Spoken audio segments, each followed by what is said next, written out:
চিলেকোঠার দরজা বন্ধ ছিল 3 দিন। 3 দিন মেয়েটা স্নান করেনি, ভাত খায়নি। আজ ভোরবেলা দরজা খুলে যেতেই দেখা গেল সে নগ্ন হয়ে চেয়ারে বসে বিভূতিভূষণ পড়ছে। মা এলেন মেয়েকে দেখতে। এ কি করেছিস?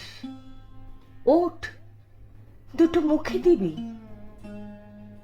19 বছরের খোলা উদ্ধত শরীর মায়ের মুখের উপর দাঁড়িয়ে বলল, আমাকে ছোবে না, মানুষের স্পর্শ আমার ভালো লাগে না।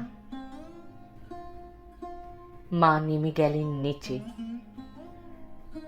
সিঁড়ি দিয়ে বাবা উঠছিলেন।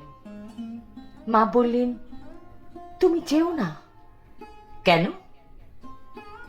ডুকরে উঠল মেয়ের মা, তুমি যেও না, যেও না, যেও না। পৌরসে গিয়ে পড়ল ঢিল।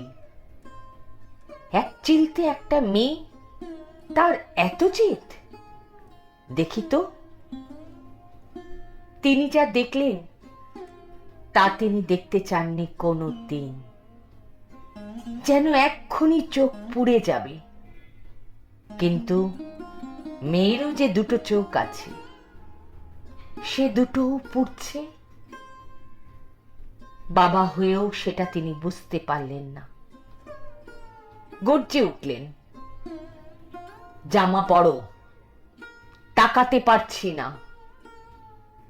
সজোরে থাপ্পড় মেরেই বিভূতিভূষণ কেড়ে ফেলে দিয়ে তিনি নেমে এলেন নিচের ঘরে।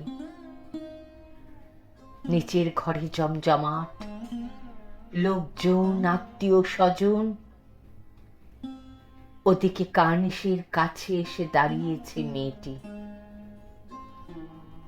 যার জীবন থেকে সমস্ত হলুদ মুছে গেছে। আজ তার গায়ে হলুদ।